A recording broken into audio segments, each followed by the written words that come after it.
Bonjour à tous et bienvenue dans cette quatrième édition des interviews Synotis. On a prévu aujourd'hui d'accueillir Data Galaxy donc pour une interview comme à notre habitude à vertu interactive et on va vous expliquer comment documenter les flux de données, des flux de données grâce à leur outil. Bonjour Sébastien. Bonjour Yann, bonjour à tous. Alors, tout d'abord, on va commencer par une brève séance de présentation. Donc, je vais commencer par vous présenter Synotis pour ceux qui ne nous connaissent pas. Donc, Synotis, on est une entreprise experte dans le data management. On traite l'ensemble du cycle du cycle de vie de la donnée.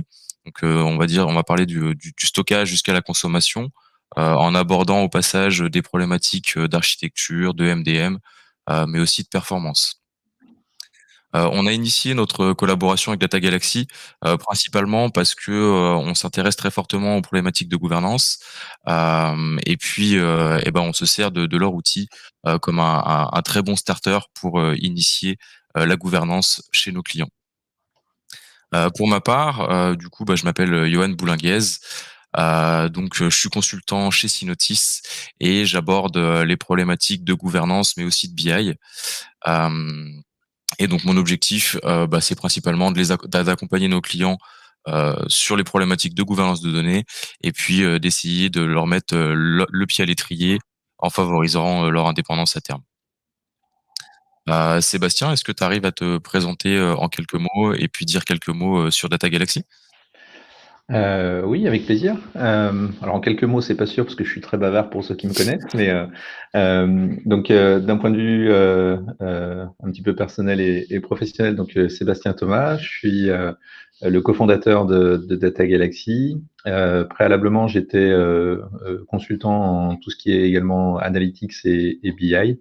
Donc j'ai travaillé pendant une quinzaine d'années sur des modélisations d'entrepôts, de la réalisation de flux ETL, voilà, qui évidemment, j'allais dire, va probablement déteindre un petit peu aujourd'hui sur mon intervention.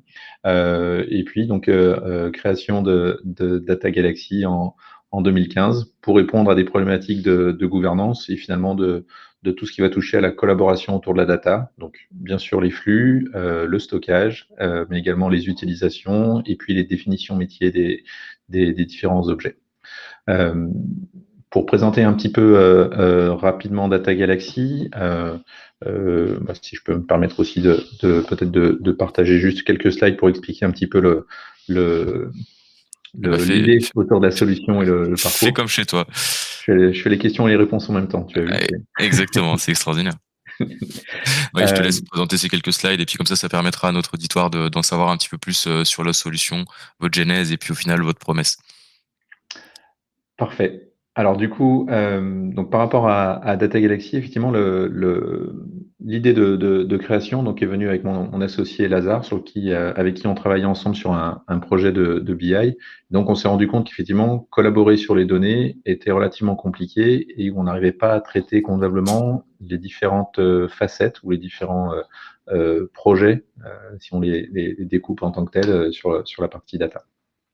Ce qu'on a souhaité faire avec Data Galaxy, c'est créer un outil clairement collaboratif et qui permette également de bien connaître ces données, quel que soit leur mode d'utilisation.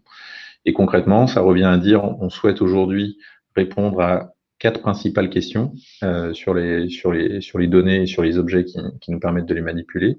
La première question va être la question de la définition des données. On va répondre à cette question à travers un module qu'on appelle le glossaire.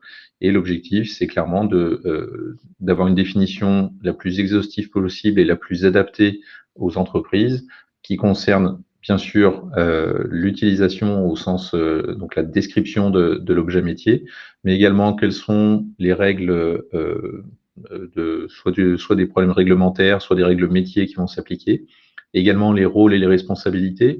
Je pense pas trop qu'on en parlera aujourd'hui, mais les notions de data owner et de data steward qui vont être très importantes pour structurer et organiser sa vision métier autour des données. Le deuxième module et la deuxième question à laquelle on va répondre, c'est la question de la localisation de l'information. Donc, tu avais cité tout à l'heure la notion de stockage et le dictionnaire aujourd'hui a cette vocation de recenser les emplacements de la donnée, qu'elle soit structurée ou pas, et dans le cas où elle est structurée, présenter ces structures pour voir comment la donnée s'organise au sein des différentes sources. Le troisième question qui est la plus concentrée sur ce qu'on va échanger aujourd'hui, c'est la notion de parcours de la donnée dans l'entreprise. Donc, il y a beaucoup d'évolutions en ce moment et même chose, j'espère qu'on aura l'occasion d'en discuter un petit peu aujourd'hui. Beaucoup de mouvements sur comment manipuler la donnée, comment l'exploiter, la transformer, la rediriger en temps réel, en batch, etc. Et donc, on va répondre à cette question à travers un module qu'on appelle le catalogue des traitements. Et puis, la dernière question à laquelle on va répondre, c'est la question de la valorisation de l'information. Donc, comment est-ce qu'elle est utilisée dans l'entreprise, quel est son mode de consommation, que ce soit à travers des tableaux de bord, à travers des écrans de RP, des formulaires, etc. Donc, voilà, ce sont vraiment les 4 facettes à laquelle on peut quand même rajouter une dernière question et une dernière réponse, pas à travers un module dans Data Galaxy, c'est la question en fait de la contextualisation de ces informations, puisque il est évidemment impensable de considérer par exemple des notions de traitement si on n'a pas au préalable défini quelles étaient les sources. Donc, quand je fais un trajet sur ma donnée, c'est indispensable de connaître le point A et le point B pour pouvoir bien dessiner ce flux de données. Ok. Voilà, en quelques mots, j'espère que je n'ai pas été trop long. Mais... Non, non, même très, très, très concis et très pertinent. Et du coup, je me posais une question, mais est-ce que du coup, il y a une, c'est voulu en fait ces codes couleurs bleu et vert par rapport aux différentes briques? Oui, tout à fait. Donc, eh ben, merci de l'avoir remarqué. Effectivement, la notion de glossaire et d'usage, pour nous, sont plutôt à destination des utilisateurs un petit peu métiers, là où le dictionnaire, le traitement sont plutôt des objets un petit peu IT, un petit peu techniques. Et donc, on a voulu marquer cette différence à travers le code couleur. Donc, ce que ça veut dire, c'est que côté dictionnaire de données, oui, on va parler base de données, quelles que soient les technologies. Côté traitement, on va parler des flux. Voilà, donc à nouveau avec ma casquette BI, typiquement des flux ETL, mais aussi des API, etc., qui sont des termes un petit peu techniques. Là où glossaire métier, la question se pose pas, ce sont des objets pour le business. Et côté usage, c'est quelle est la consommation et la valorisation des informations, donc plutôt plutôt répondre à des questions que se posent les utilisateurs métiers. Ok. Alors bah, du coup moi ce que je comprends c'est que c'est vraiment vous avez cette double vision et technique et fonctionnelle qui vise à sûrement à réconcilier un peu ces deux populations. Aujourd'hui, on a principalement choisi de s'intéresser à la vision technique parce comme je l'ai dit tout à l'heure, nous on hérite en fait de notre expertise en data management et en ETL. Du coup, on sait qu'il y a beaucoup de nos clients qui sont intéressés par ces notions et du coup plus particulièrement sur comment cartographier et documenter des flux de données dans les organisations. Donc déjà, je vais te poser une première question afin de qu'on soit tous sur la même base. Au sens Data Galaxy, qu'est-ce qu'on appelle du coup un traitement ou un flux de données? Alors, pour nous, un traitement ou un flux de données, effectivement, c'est la même chose. C'est tout ce qui va concerner un déplacement, une transformation ou une modification sur les données, et donc entre une ou plusieurs sources et vers, enfin, de 0 ou n sources vers 0 ou n destination. C'est-à-dire que, par exemple, un traitement aujourd'hui tout simple sera le fait de dire, en partant de rien, je souhaite alimenter de façon aléatoire une base de données. Ça ne fait pas forcément beaucoup de sens d'un point de vue métier, mais en tout Mm. cas, d'un point de vue technique, c'est un cas d'usage qui peut exister. Donc, ces notions de traitement, après, c'est très important que ce soit complètement agnostique à la technologie. Nous, on s'intéresse surtout à cette notion de connaissance de l'information. Donc, quelles sont les données en entrée et les données en sortie. Après, le fait de dire que ce soit quelque chose qui soit exécuté en mode synchrone, en mode asynchrone, en temps réel, que le traitement dure 5 minutes, qui dure 3 heures, voilà, ça, ce sont des autres problématiques. Et aujourd'hui, c'est très important de garder à la tête cet aspect agnostique de la technologie, parce qu'on voit qu'il y a beaucoup de mouvements, justement, que ce soit du côté des éditeurs. On a la chance d'être dans le périmètre data et les technologies data aujourd'hui bouge à la vitesse de la data, à la vitesse de la Mhm. lumière. Et du coup, c'est important de pouvoir avoir quand même une certaine stabilité sur quel est le fond du traitement et pas seulement la forme ou la technologie qui l'exécute. Je suis 100% d'accord. Mais du coup, bah, vu que vous êtes en plein dedans et puis qu'au final c'est un peu bah, une des parties de votre outil, est-ce que enfin, chez vos clients, vous observez des tendances particulières au niveau de l'évolution des architectures en entreprise? Oui, alors effectivement, on a un petit peu ce recul et on est un petit peu privilégié par rapport à ça. Euh, donc les tendances qu'on observe beaucoup actuellement, alors il y a pour le coup, c'est une technologie dont on parle beaucoup, mais le concept derrière, c'est tout ce qui est ce qu'on appelle les event-driven architecture. Donc c'est ce qui concerne la gestion des événements et des brokers de messages. Alors beaucoup d'anglicisme dans ce qu'on dit, mais il y a, j'espère que personne ne nous en voudra. Il n'y a pas de souci pour essayer de faire les traductions à un moment ou à un autre. Par exemple, on voit beaucoup donc la solution Kafka qui se déploie beaucoup. Donc, Kafka, c'est un broker de messages, donc il va avoir ce rôle de centraliser les flux de données et de redistribuer les messages de façon justement de façon asynchrone. Donc ça, c'est quelque chose qu'on voit énormément. Après, on constate aussi que sur certaines technologies qui étaient pourtant plutôt bien installées d'un point de vue historique, donc là, à nouveau, hop, la petite casquette BI, tout ce qui est flux ETL, il y a une grosse migration qui se fait vers les parties cloud. Donc on commence à voir de plus en plus des ETL dans le cloud, où voilà, avec des niveaux on va dire d'ergonomie assez différents. Donc, on voit beaucoup un outil, en tout cas qui se déploie de plus en plus, qui s'appelle DBT, DBT pour les anglophones. Et on voit aussi apparaître d'autres ETL ou ELT dans le cloud, comme Matillion, comme Stambia, etc. Alors bah nous de notre point de vue chez Synotis, on utilise bah, beaucoup les data catalogues et particulièrement le vôtre parce que bah, on a constaté en fait qu'il y avait une vraie complexité qui se créait au fil des années dans les systèmes d'information et que les organisations enfin, il y avait de plus en plus d'opacité dans cette documentation et ça avait vraiment pour effet de faire baisser la maintenabilité du système. Et au final, pour nous, implémenter ce genre d'outil, ça avait aussi, bah, ça résolvait ces deux problématiques. Et nos clients, en fait, ils trouvent une grosse valeur ajoutée. De votre côté, du coup, enfin, pourquoi, à votre sens, pourquoi les entreprises, du coup, devraient bah, documenter ces flux de données et quels vont être les bénéfices pour eux? Je pense que, comme tu l'as dit, en fait, la notion de maintenabilité forcément va être énorme. En fait, ce qui est intéressant, c'est de voir que finalement, pendant quand même pas mal d'années, on se posait pas trop la question de la maintenance. Et ce qu'on avait tendance à faire, c'est dire, bah ok, là j'ai un audit, j'ai une question sur une traçabilité de la donnée. Hop, je me lance en mode archéologie.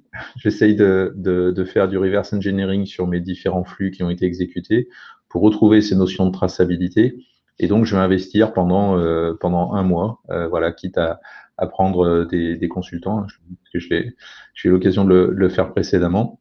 Euh, voilà, on se disait, investissons sur une rétro-documentation et du coup, ça nous permettra de répondre à des obligations, qu'elles soient réglementaires, problématiques d'exploitation, de migration aussi, parce que, comme je disais tout à l'heure, les outils ou les technologies ont quand même une durée de vie qui est pas toujours en dizaines d'années. Donc, le fait de pouvoir faire cette migration, à un moment, on a besoin d'obtenir cette cartographie des flux de données. Et du coup, nous, ce qui nous fait dire que c'est intéressant de documenter au fil de l'eau, c'est aussi qu'on va pouvoir anticiper certains changements, se mettre dans une approche qui est plus une approche projet. Et du coup, simplement, on va aussi faire acculturer les équipes par rapport à ce besoin de connaître la donnée. Donc, il y a plusieurs bénéfices à ça, qui sont plutôt des bénéfices, j'allais dire, indirects. Amélioration de la qualité, donc éviter ces phases de rush et qui sont souvent assez stressantes aussi pour tous les besoins, et également être capable d'afficher quasiment en temps réel quelle est cette documentation qui a été faite et pouvoir la propager à travers toute l'entreprise je donnais tout à l'heure l'exemple des tableaux de bord dans les usages. Donc, si on est sur cette problématique BI Analytics, et aujourd'hui, il y a des vraies questions qui se posent autour du data lineage, la traçabilité de l'information, comment je peux la suivre, etc. Et tout ça peut se faire évidemment uniquement à travers cette notion de documentation, qui là encore, à notre sens, doit être agnostique, que ce soit à travers Data Galaxy ou un autre outil de documentation, parce que aujourd'hui, je connais pas d'entreprise qui ait un seul outil pour faire tous ces flux de données. Bien sûr, Donc c'est le évident. fait de dire je veux avoir ma traçabilité complète à travers un seul outil, ça aujourd'hui ça tient pas bien la route, quoi. Voilà. Exactement. Et donc du coup, est-ce que, alors je pourrais dire en quelques mots la promesse que Data Galaxy fait pour les DSI, les utilisateurs techniques au niveau de cette cartographie de flux et puis de data lineage. La promesse qu'on a justement, c'est d'essayer de faciliter au maximum cette documentation. Quand je parlais tout à l'heure de l'idée de création de Data Galaxy au départ, on avait vraiment de grosses difficultés pour partager entre les utilisateurs métiers qui veulent mettre en place certaines règles de gestion au niveau des flux, transmettre ça aux développeurs qui après en fait vont en plus l'implémenter d'une certaine façon et qui du coup potentiellement doivent faire des feedbacks sur comment ça a été implémenté pour s'assurer que derrière il n'y a pas de souci.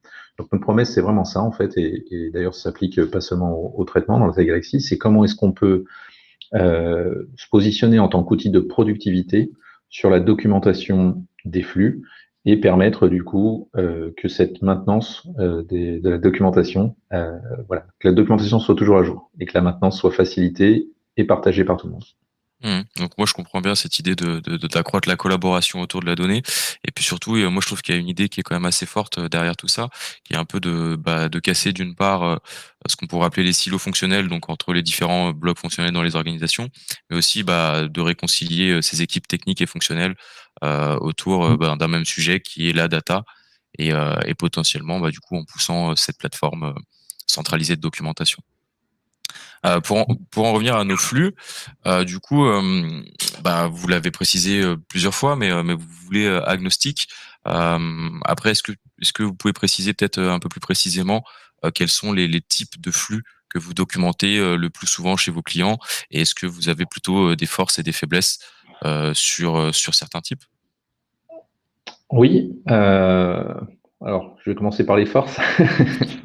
Euh, donc, il n'y a pas vraiment de type de flux qu'on ne saurait pas cartographier aujourd'hui.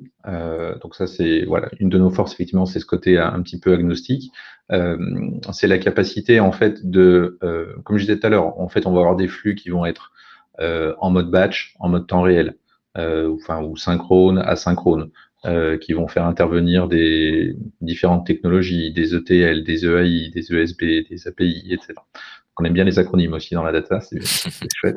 Donc voilà, donc on n'a pas vraiment de limite à ce qu'on peut stocker dans Data Galaxy. Après, clairement, aujourd'hui, ce qui pourrait être considéré pour le coup comme une faiblesse, en fait, c'est justement en fait, on a une logique de pas vouloir forcer les gens à être dans de ce mode projet que j'ai expliqué tout à l'heure, mais aussi quand même pouvoir les aider à démêler les plats de spaghettis et donc faire du reverse engineering sur les flux existants.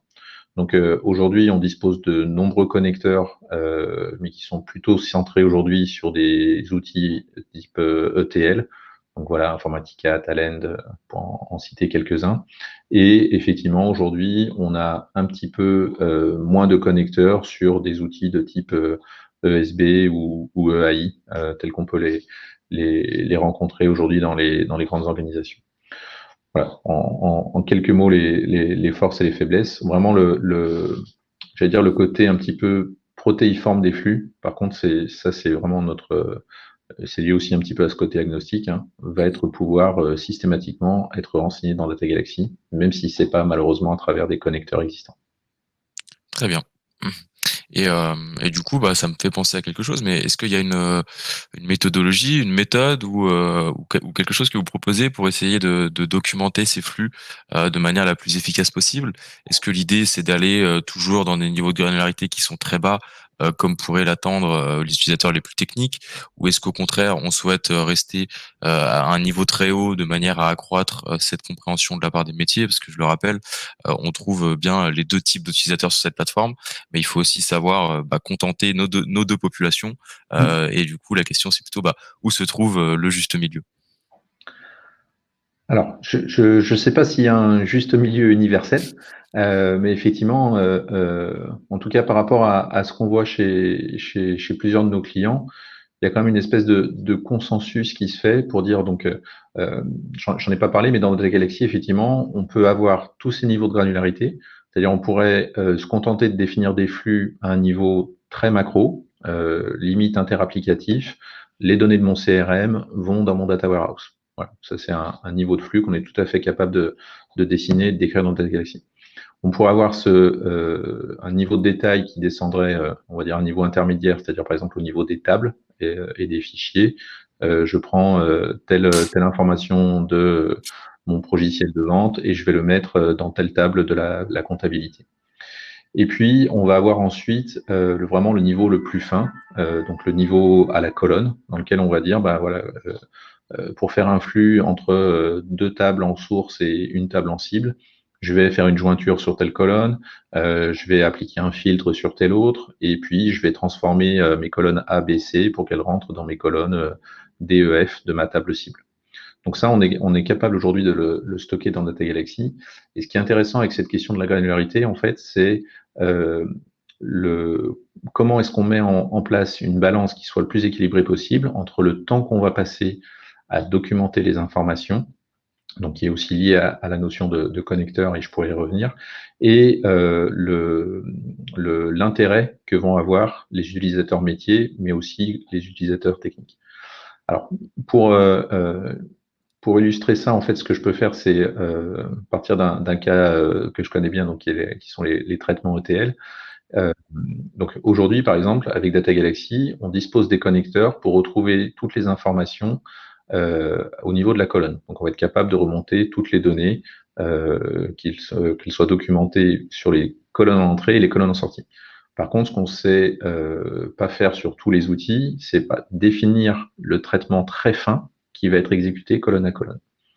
Donc les retours qu'on a eu de plusieurs de nos clients, c'est le fait de dire même quand je suis dans ce mode entre guillemets, de reverse engineering, si je veux descendre au niveau de la colonne, je vais devoir passer beaucoup de temps pour comprendre quelle est la transformation exacte que j'ai exécutée en ces deux colonnes. Et là, du coup, les retours qu'on a eus, c'est que c'était plutôt pas rentable en termes d'investissement en temps, parce que ça nécessite, voilà, c'est très consommateur de temps de rentrer dans ce niveau de détail, alors que la valeur attendue par les utilisateurs est plutôt d'avoir une traçabilité au niveau de la table. Donc voilà, le compromis, en tout cas le plus fin qu'aujourd'hui recommandent nos clients, c'est le fait de s'appuyer sur ce niveau de granularité au niveau de la table. Mhm. Après, si je mets un petit bémol là-dessus, enfin pas un bémol, mais un petit addendum, c'est le fait de dire que quand on est en mode projet, là, ça peut être un peu différent. C'est-à-dire qu'on va avoir besoin parfois d'expliquer une transformation un peu complexe entre les colonnes en entrée et les colonnes en sortie. Donc, ce que va permettre Data Galaxy dans ce cadre-là, c'est justement de dire, je suis en phase de spécification. Donc, je vais saisir les informations au niveau de la colonne, et du coup, ces informations seront disponibles par la suite. Et auquel cas, c'est bénéfique dans le sens où ça va aider là encore la collaboration entre ce qu'on appelait précédemment les spécifications fonctionnelles détaillées, dans lesquelles on va mettre les règles très précises, les formules de calcul, comment procéder à la réalisation, et ensuite qui seront accueillis par les développeurs de flux du côté technique, et qui du coup ont vraiment cette vision précise de qu'est-ce qu'ils doivent implémenter. Mhm. Donc, ok, donc pour résumer, en fait, au niveau de la rétrodocumentation, on va plutôt rester à un niveau plus ou moins macro. Et par contre, dès qu'on va constater l'émergence de nouveaux projets, de nouveaux traitements, etc., du coup, on va vraiment profiter de capitaliser sur ce temps-là pour essayer de descendre à un niveau très fin, parce que justement, on est dedans et la quantité d'efforts à fournir est moindre. Euh, Tu fais des bonnes synthèses, tu devrais parler à ma place en termes de réponse. Je suis beaucoup plus bavard que toi. c'est aussi ça mon rôle. On a une question de Vincent, du coup, qui nous demande si on aura quelques exemples à montrer au niveau de la modélisation de flux. Euh, donc pour répondre, en fait, on a prévu une petite démonstration juste après. On pourra aller un petit peu plus loin et puis Sébastien nous pourra nous décrire et nous montrer, enfin de nous apporter un peu de concret par rapport à tout ce qu'on vient de dire. Et Vincent, tu auras aussi du coup des réponses par rapport à tes autres questions qui étaient notamment portées sur l'utilisation du module traitement et sur comment regrouper les flux euh, au sein de ce module traitement. Donc des questions qui sont déjà un peu plus avancées pour des personnes qui n'auraient pas vu l'outil, mais je pense que Sébastien aura quelques conseils à te donner sur le sujet. Bonjour Vincent, on se connaît. Bah, du coup, on peut directement enchaîner sur la démonstration, Sébastien, si tu le veux bien. À part si tu avais quelque chose d'autre à ajouter par rapport à ce que tu disais avant. Non, pas particulièrement. Après, avec plaisir pour enchaîner sur la démo. En fait, c'est un sujet qui est hyper vaste et voilà, j'espère que je vais pas trop déborder sur les questions, mais vraiment aujourd'hui, cette notion de flux est vraiment ultra importante, surtout d'un point de vue, je pense, fonctionnel. Et il y a plein d'aspects. La notion de traçabilité, la notion de lineage, qui sont de plus en plus aussi demandées par les régulateurs. Donc voilà, même en termes de démo, on n'aura pas forcément le temps de rentrer beaucoup dans le détail, mais vraiment n'hésitez pas, je pense, soit à vous rapprocher de Johan ou de ses équipes pour poser toutes ces questions. Voilà, on pourrait en parler pendant des heures, je pense, et c'est vraiment hyper important d'avoir ces notions un petit peu globales de quels sont les enjeux finalement d'avoir des bons traitements de données et qui soient bien documentés. On a encore quelques questions, excuse-moi, qui sont arrivées du coup pendant que tu parlais, si je peux me Oui. permettre. Du coup, on a Christian qui pose la question est-ce que il y a moyen de gérer du bilinguisme au niveau du glossaire métier? Alors oui, tout à fait. Alors en fait, alors c'est par rapport à ces notions de glossaire métier, donc on sort un petit peu des traitements, mais oui, aujourd'hui, en tout cas dans Data Galaxy, on va avoir plusieurs possibilités. On va avoir la notion. Alors, il y a deux notions dans le multilingue. En fait, il y a déjà tout ce qui concerne le multilingue de l'interface. Donc ça, pour nous, c'est un non-sujet, hein. Il s'agit en fait juste de faire les traductions sur différents objets disponibles. Et ensuite, il y a bien sûr la question du multilingue sur le fond. Le multilingue sur le fond, dans Data Galaxy, peut être traité principalement de deux façons, soit de façon interne aux objets en gérant ce qu'on appelle des synonymes, et qui finalement, des synonymes locaux, pardon, et ces synonymes locaux, en fait, vont permettre de définir d'autres noms sur les objets et également d'autres résumés. Donc, par exemple, un code client pourrait s'appeler customer en anglais, etc., etc. Je connais pas beaucoup d'autres langues que l'anglais, donc j'ai du mal à donner d'autres exemples de traduction. Euh, voilà. Et l'autre façon de traiter les objets, c'est justement en ayant des objets bien séparés. C'est-à-dire que si j'ai un terme métier qui s'appelle client, je vais pouvoir ensuite avoir un autre terme métier qui s'appelle customer. Voilà. Donc c'est là encore une question de quel est le niveau de maintenance, enfin quelle est la charge qu'on est prêt à associer pour suivre ce multilingue dans le glossaire, mais c'est tout à fait possible. Hmm. Après, il y a aussi le multilingue, pareil, c'est un grand sujet, et il y a un point qui me paraît aussi très important, c'est le fait de dire attention avec le multilingue. C'est vraiment très important d'avoir quand même une langue de référence, tout simplement parce que on cherche à avoir des descriptions qui soient non ambiguës, et le fait de faire une traduction d'une description va forcément amener de l'ambiguïté. C'est-à-dire qu'aujourd'hui, on prend deux traducteurs, et forcément, vos deux descriptions de données seront différentes, quel que soit le traducteur. Donc, ça montre bien qu'il y a cette notion Mhm. d'ambiguïté qui peut réapparaître rapidement. Ouais. Après, par rapport au contexte suisse aussi, il y a vraiment beaucoup d'organisations qui cherchent à avoir au moins ce français et allemand Mm. dans leurs outils, parce que c'est une nécessité et parce que les deux populations ne parlent pas forcément les deux langues. On a une autre question, mais je pense que tu pourras la présenter durant la démo. Mais du coup, est-ce que du coup Data Galaxy euh, apporte des fonctionnalités qui permettent d'identifier les données sensibles au sein de l'outil. Alors oui, aujourd'hui au niveau des, quels que soient les modules, en fait, on va avoir cette capacité d'avoir un flag qui concerne donc les données personnelles, donc notamment pour le RGPD en Europe. Et donc ça va s'exprimer à travers, là encore, plusieurs possibilités. Soit cette notion de flag qui va être disponible sur tous les objets, est-ce que ça contient des données personnelles, est-ce que ça contient des données sensibles, les types de données personnelles ou de types de données sensibles. On a également la possibilité de taguer les différents objets à travers une étiquette qu'on pourrait appeler RGPD, par exemple, ou là encore n'importe quelle autre réglementation. Et puis après, d'une manière générale, le métamodèle de Data Galaxy est complètement personnalisable, donc vous avez cette possibilité de rajouter autant d'attributs que vous souhaitez pour correspondre soit aux problématiques et à la réglementation sur les données personnelles, mais également n'importe quelle autre réglementation qui s'applique à votre entreprise. Merci pour ta réponse. Écoute, ce que je te propose, c'est qu'on passe finalement à cette démonstration, et puis j'imagine que d'autres questions suivront, et puis que celles auxquelles on n'a pas répondu, euh, trouveront leur réponse durant cette démonstration.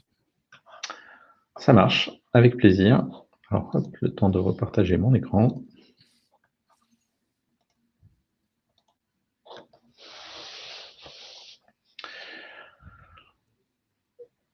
Voilà, donc je sais pas comment c'est apparu. Donc là encore sur cet environnement de présentation, on va être sur un cas qui est un cas de décisionnel, donc associé à une partie BI Analytics. Donc on va retrouver typiquement des informations sur les différents modules, mais ce que je vous propose, c'est d'aller directement sur le module qui nous intéresse aujourd'hui, donc cette partie traitement, et de pouvoir visualiser comment on va organiser ces traitements au niveau de Data Galaxy. Donc, première chose qu'on peut constater, c'est que on va organiser, donc là, on a fait le choix d'organiser ces traitements non pas par technologie, mais bien par flux interapplicatif. Donc, quelles sont les applications en entrée, en sortie. Là, par exemple, on voit que j'ai une première catégorisation sur mes flux décisionnels, justement, et à chaque fois, je suis capable de voir qu'il s'agit de mes flux, là, par exemple, de mon ERP vers mon ODS, de mon ODS vers mon Data Warehouse, interne au Data Warehouse, etc. On a également défini, j'entends popper, du coup, il y a beaucoup de questions qui arrivent. Donc, n'hésitez pas. Et juste en termes de timing, on Il nous se reste laisse combien de... environ 12 minutes à peu près. Ok, ça marche. Donc, je vais essayer de pas trop déborder. Donc, en termes d'organisation sur ces différentes parties, on a créé d'autres flux. Donc, voilà, par exemple, des flux interapplicatifs, etc. Ce qu'on va pouvoir proposer au niveau de chaque flux, donc là en l'occurrence, je me rends sur un flux qui est un flux donc décisionnel, et donc on va pouvoir personnaliser toutes les informations qui sont propres au flux. Donc là, on n'est pas encore entré dans le détail, hein, évidemment, de quelles sont les informations en entrée, en sortie, les transformations qu'on va appliquer, mais de façon plutôt générale. Vous voyez qu'on a la capacité donc de mettre en place différentes étiquettes. On va pouvoir avoir des notions de description.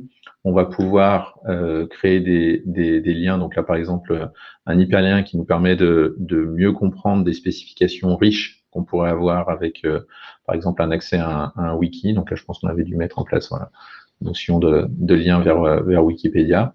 Et puis, comme toujours dans Data Galaxy, quelques informations qui concernent donc ce qu'on appelle les propriétaires et les stewards, donc au sens propriétaire du flux, et donc les stewards plutôt ceux qui en sont responsables, donc les notions d'intendance en français. Donc tout ce que vous voyez ici peut potentiellement être personnalisé et du coup ensuite associé à différents formats, donc hyperlien, métrique d'exécution, voilà, toutes les informations qui restent du côté des méthodes.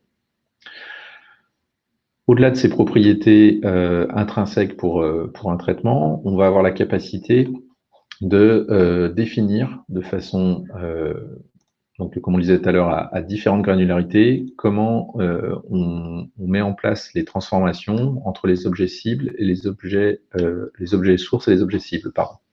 Alors je ne sais pas si c'est très visible. Si on voit ici que on a une colonne in, donc c'est toutes les colonnes qu'on va utiliser en lecture, et toutes les colonnes qu'on va utiliser en out sont en écriture, sachant que l'écriture peut aussi inclure la notion de suppression d'informations. Donc finalement, ce qui va être intéressant ici, c'est le fait de dire, en termes de niveau de détail, vous voyez que donc on peut descendre ici au niveau, par exemple, de la colonne, et c'est ce qu'on est capable aujourd'hui très facilement de récupérer avec nos connecteurs. Même chose pour la partie en sortie. Et donc le niveau de détail dont je parlais, qui est un peu plus compliqué à récupérer, c'est cette notion de calcul plus fin qu'on va pouvoir mettre en place. Donc là, typiquement, c'est quelque chose que on avait défini d'un point de vue spécification, on était en mode projet, et donc vous voyez que j'avais pu expliquer très clairement à la personne qui allait développer ce flux quelles étaient les conditions de jointure entre mes tables en entrée, comment est-ce que je pouvais réaliser mon calcul de marche à partir des colonnes en entrée, j'avais également positionné un filtre, etc., etc. Donc là, on va vraiment pouvoir rentrer dans un niveau de détail très fin d'un point de vue fonctionnel.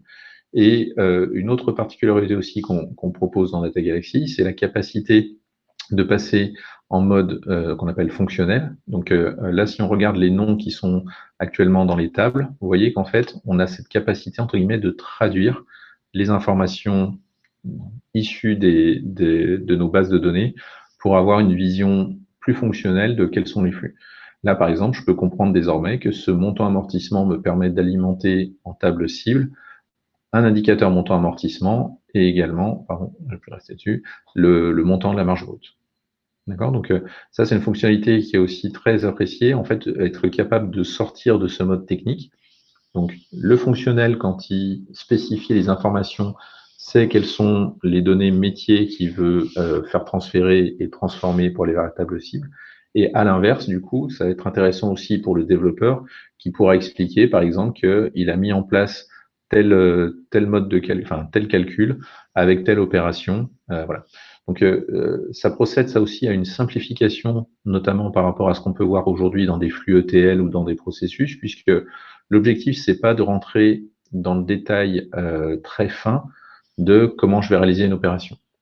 Typiquement, pour les plus techniques d'entre nous, quand je veux aujourd'hui agréger des données, très souvent, ce que je fais, d'abord, je commence par trier les données sur ma clé d'agrégation et ensuite seulement, je réalise la transformation d'agrégat. Et bien là, en fait, vous voyez qu'on ne met pas du tout ces notions-là en avant, pas de cette complexité de niveau technique. L'objectif, c'est vraiment d'obtenir la traçabilité des informations. Et pour parler justement de traçabilité, je vais pas beaucoup plus m'apesantir si on va avoir le temps de traiter quelques questions-réponses. En fait, tout ça va apparaître de façon beaucoup plus claire si on va sur cet onglet qui est l'onglet Lineage. Donc là, en fait, qu'est-ce que je peux visualiser sur ce Lineage? Peut-être passer en mode plein écran aussi pour que ce soit plus lisible. Voilà. Donc là, je vois que ce traitement aujourd'hui, dans lequel je me trouvais, me permet d'alimenter différentes tables et on retrouve bien sûr également les sources. Donc les deux tables que j'ai en source, fait commission et ligne calendrier. Donc quand on parlait de cette notion de traçabilité qui va être importante sur des notions de qualité, c'est aussi le fait de dire, voilà, si je souhaite faire une modification sur ce flux, d'où proviennent les données bien sûr, mais surtout qu'est-ce que je risque de modifier pour la suite. Et là, on voit que finalement, en bout de chaîne, je pourrais faire une modification, enfin, je pourrais avoir un impact uniquement sur un tableau de bord dans Power BI et sur un rapport dans Business Objects. Mais évidemment, on pourrait avoir ces notions de flux de façon beaucoup plus impactante parce que si je suis en entrée de chaîne, eh bien forcément, je risque d'impacter probablement une grosse partie de mon système d'information. Mmh. Ok, intéressant. Donc du coup, là, une des forces, enfin, ce que tu nous montres ici, c'est vraiment cette possibilité d'analyse d'impact. Donc là, on est sur une chaîne qui n'est pas non plus super longue, mais on peut imaginer ça à l'échelle d'une organisation, comme tu l'as évoqué, où on impacterait un traitement en entrée ou une base de données en entrée, qui pourrait potentiellement impacter différents services euh, au sein de l'organisation. Tout à fait. En fait, c'est vraiment cette notion de flux aujourd'hui qui donne tout son sens à la notion de lineage. Mmh. Donc c'est quelque chose en fait qui est parfois pas comment dirais-je, pas considéré à sa juste valeur. L'importance de documenter les traitements dès le départ, dès la phase de conception des projets est hyper importante puisque en fait c'est quand on a ces notions de data lineage, il n'est pas suffisant d'avoir entre guillemets un data catalogue classique qui va juste nous dire, bah, OK, j'ai cette donnée à tel endroit et tel endroit, si on n'est pas capable de définir quelles sont les transformations qui sont appliquées entre mon point A et mon point B, Mmh. comme je disais tout à l'heure, quoi. Bien sûr. Alors on a une question, où je pourrais offrir une réponse partielle et puis je te laisserai compléter. Du coup, est-ce que les business analysts se servent de Data Galaxy, pour définir, des spécifications? Nous, c'est un comportement qu'on a pu observer, chez certains de nos clients. Ils se servent en fait de Data Galaxy pour, tracer en fait, des spécifications, qu'elles soient plus ou moins précises, et puis se faire une idée en fait de, comment s'intégrer, ce nouveau flux ou ces modifications, dans l'écosystème actuel et du coup avoir en fait pouvoir fournir ce type de graphique, aux développeurs ensuite. Alors en tout cas, c'était une vraie force pour eux. Alors je sais pas si tu as pu, si vous avez pu vous aussi de côté Data Galaxy avec vos clients, observer ce type de comportement?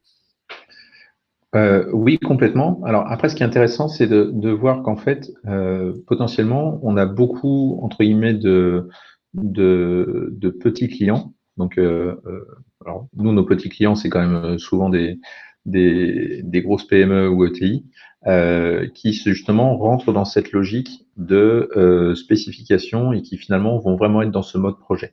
Là où, au contraire, avec nos très grands comptes, on voit plutôt une appétence pour faire du reverse engineering ou migrer de la documentation existante.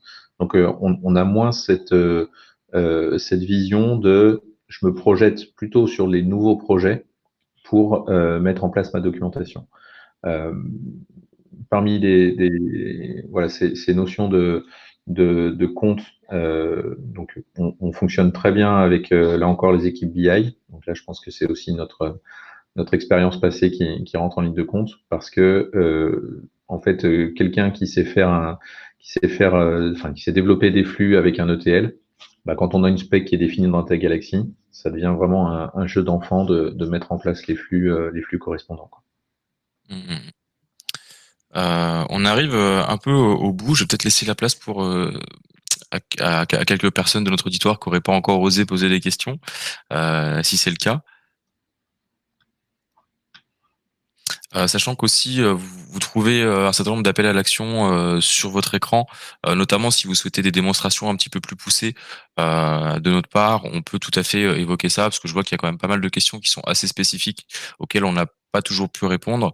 On peut tout à fait organiser, des meetings où on évoquerait plus précisément, vos cas d'usage et puis la manière, dont Data Galaxy, peut, y répondre.